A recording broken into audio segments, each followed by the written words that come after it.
एक ऐसा passenger plane जो दुनिया में सबसे ज्यादा महंगा बिकता है। इसे 44,000 टाइम्स टेक ऑफ करना था और उतने ही टाइम इसे लैंड भी करना था।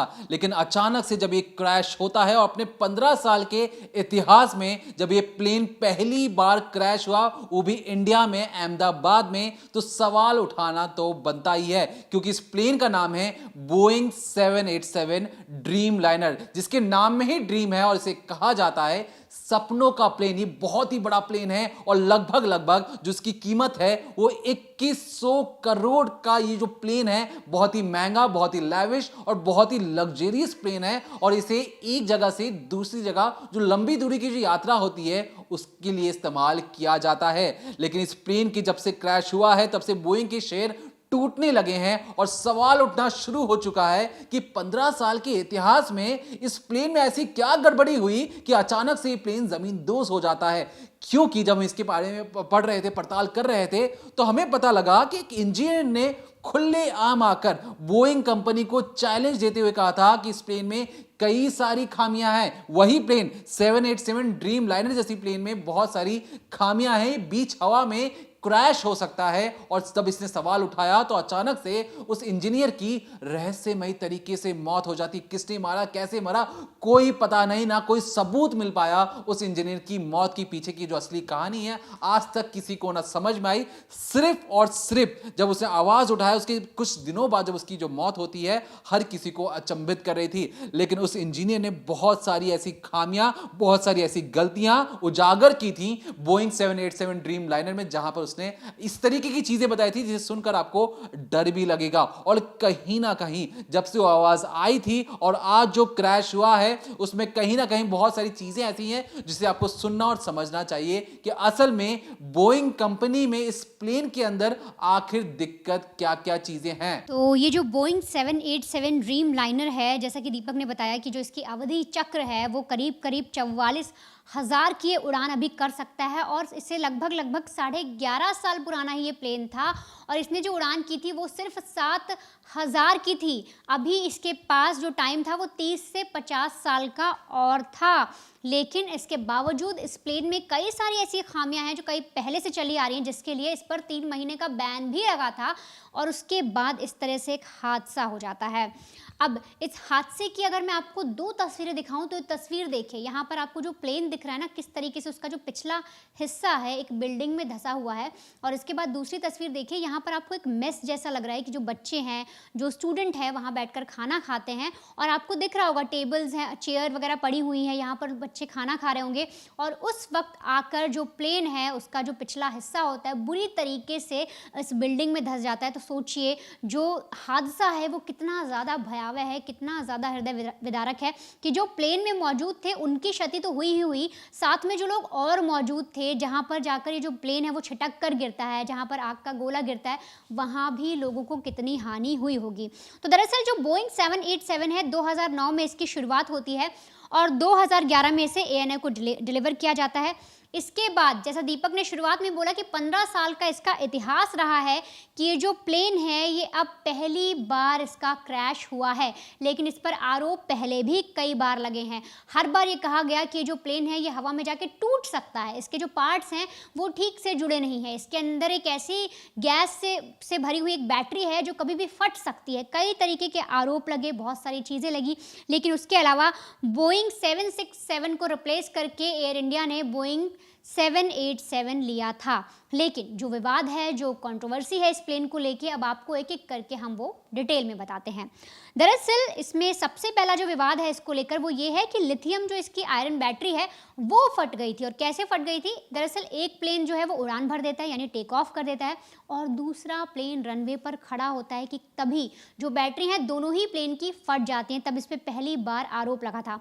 दरअसल जनवरी 2013 में 2 नए ड्रीम लाइनर जो हैं 787 के 8 वो जापान ने लिए थे और वहाँ पर ये जो प्लेन थे वो खड़े हुए थे। इसमें से एक प्लेन जो है वो टेक ऑफ करता है, एक वहीं पर एयरपोर्ट पर मौजूद था।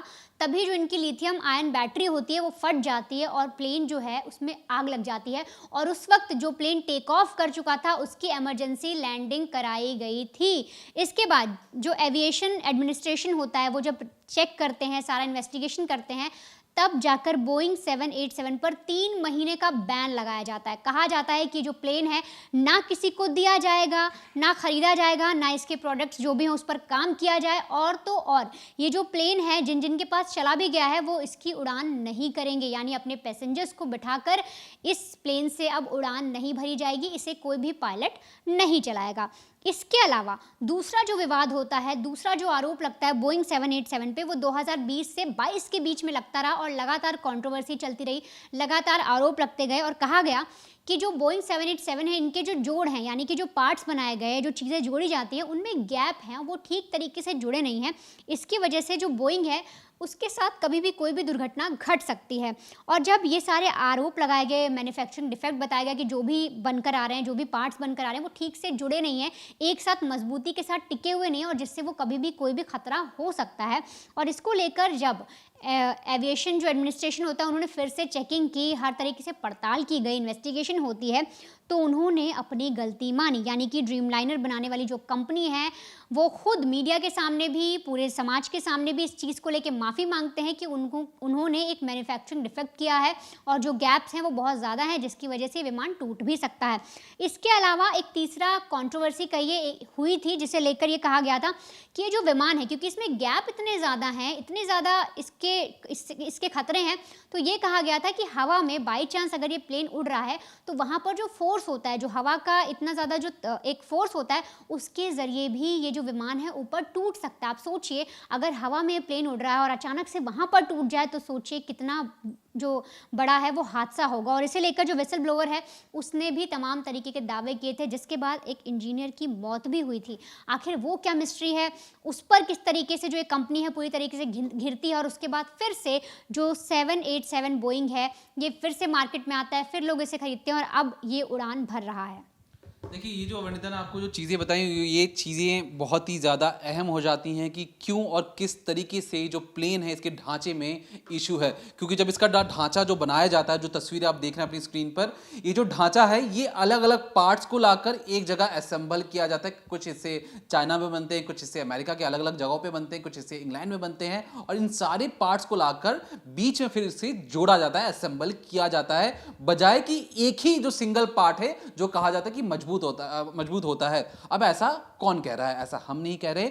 सैम साली करके एक जो शख्स हैं जो इस कंपनी के साथ 10 साल तक जुड़े हुए थे, उन्होंने बकायदा न्यूयॉर्क टाइम्स में जाकर ये सारी चीजें कही हैं कि पार्ट्स को असेंबल किया जाता है, फिर उन्हें जोड़ा जाता है, और इस वजह से इस प्लेन में खतरा हमेशा मंडराते रहता है। इसके जवाब में जब क्योंकि खबर बहुत ज्यादा फैल चुकी थी, तो खुद बोइंग के जो प्रवक्ता है वो सामने आके कहते हैं कि देखिए, हम सेफ्टी और बाकी सारी चीजों का मद्देनजर रखते हुए ऐसी कोई भी बात नहीं है कि पार्ट्स को जोड़ने से प्लेन को खतरा होगा या एक्सीडेंट होने के चांसेस हैं।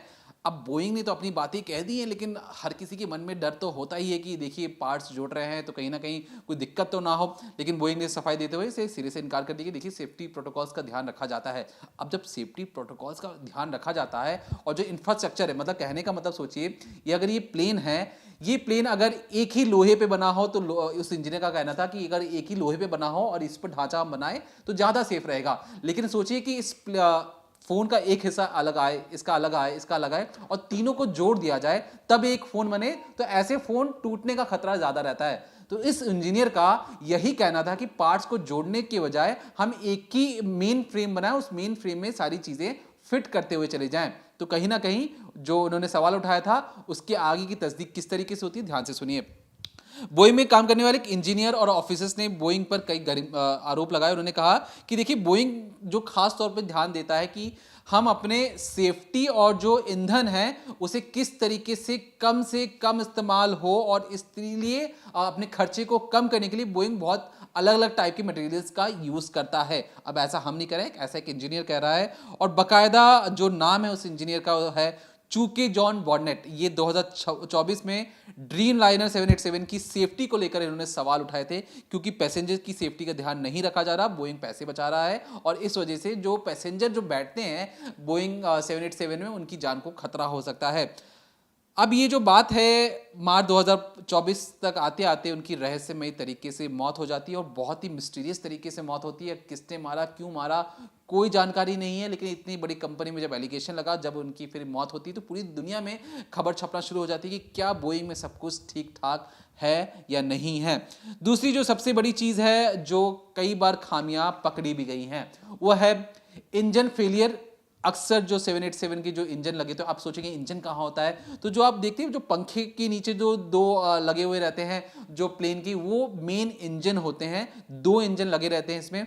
अक्सर जो 787 के जो प्लेन्स हैं उनके इंजन फेल हो जाते हैं, ऑयल लीकेज होता है और कई सारी उसमें खामियां पकड़ी जाती हैं। अब आप सोचेंगे कि हम किस बना पर ये सारी चीज़ें आपको बता रहे हैं, तो होता यूं है कि जो 787 अपने आप को मॉडर्नाइजेशन करने के चक्कर में उसने कई सारी जो ऐसी चीजें थी जो हाइड्रोलिक पे चल सकती थी, बहुत ज्यादा 787 में किसी और प्लेन के मुकाबले सबसे ज्यादा इलेक्ट्रॉनिक्स कंपोनेंट लगे होते हैं। इलेक्ट्रॉनिक्स वायरिंग बहुत ज्यादा होती है, चारों तरफ तारी तार बिछे हुए रहते हैं और कहीं ना कहीं कई सारे जो इंजीनियर्स का कहना था कि इसे शायद सेफ्टी की सुरक्षा जो हो प्रोटोकॉल्स होते हैं उसमें खतरा हो सकता है। अब इसमें ये अहम क्यों हो जाता है, जब भी आप देखते हैं जब प्लेन टेक ऑफ करता है या जब लैंडिंग करता है तो उसके जो चक्के नीचे आते हैं वो हाइड्रोलिक के जरिए आते हैं, लेकिन 787 में इलेक्ट्रिक मोटर लगा हुआ है।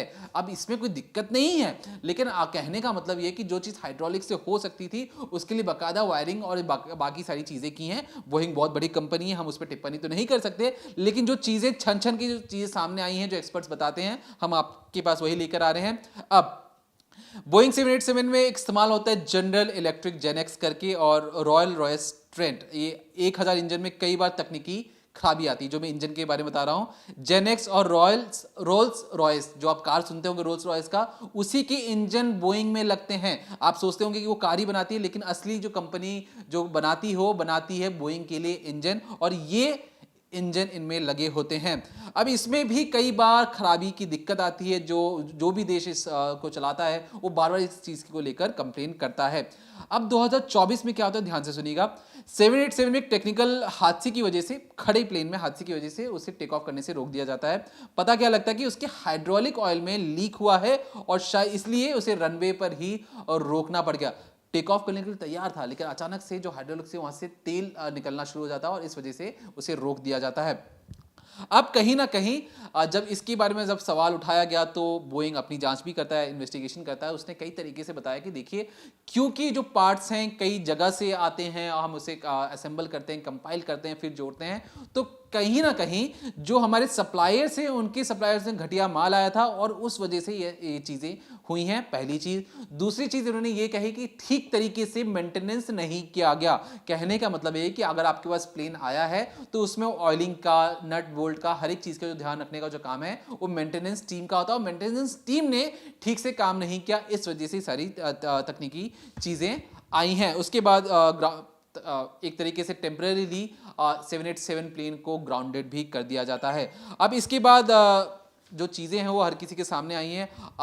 एक छोटी सी टेक्निकल की वजह से इतने लोगों की शायद जान बच पाई, लेकिन अहमदाबाद में जो 242 लोग थे वो इतने शायद लकी नहीं थे। लेकिन जिस तरीके से जो प्लेन है एक डॉक्टरों के हॉस्टल या कहें मेस में जाकर गिरता है, वहाँ बच्चे भी खाना खा रहे होंगे, जिस तरीके की जो ब्लास्ट की इंटेंसिटी थी, जिस तरीके का धमाका हुआ था, आप सोचिए उतना बड़ा धमाका, उसमें कई और लोग भी चपेट में आए होंगे। और 1:30 से 2 बजे के बीच का जो समय होता है उसमें अक्सर बच्चे खाने जाते हैं। एक रिहायशी इलाके में, एक अस्पताल के हॉस्टल और मेस में अगर ये प्लेन गिरता है तो सोचिए कितनी ज़्यादा मौतें और भयावह दृश्य होगा। वहाँ पे जितने भी लोग रह रहे होंगे सब इसके चपेट में आए होंगे।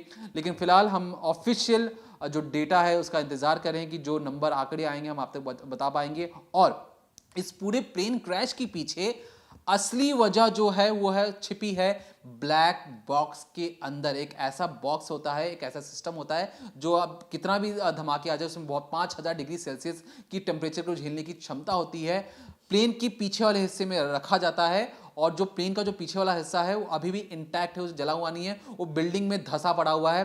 तो वहाँ से शायद ब्लैक बॉक्स निकालना आसान होगा और उसमें बहुत सारे ऐसे राज छिपे होंगे जिसे सुनना और समझना चाहिए कि असल में इसकी पीछे कौन है, किसकी गलती की वजह से हुआ, अगर कोई टेक्निकल फॉल्ट है तो उसे ठीक करने की बेहद ज़रूरत है। जितने भी बोइंग प्लेन पूरी दुनिया में उड़ रहे हैं उनमें भी टेक्निकल खामी दूर करने की ज़रूरत है। पायलट की गलती है तो पायलट की गलती को समझना पड़ेगा कि पायलट से गलती क्यों हुई है। अगर इसमें कोई तीसरा एंगल आता है, किसी बाहरी शख्स की वजह से अगर ये प्लेन क्रैश जैसी और वारदात होती है, तो कहीं ना कहीं बहुत बड़ा सवाल या निशान खड़ा होगा प्लेन की सुरक्षा को लेकर। फिलहाल इस पूरे मामले में जो भी नए अपडेट्स आएंगे हम आप तक पहुंचाते रहेंगे। तब तक देखते रहिए decoding crime only on crime तक।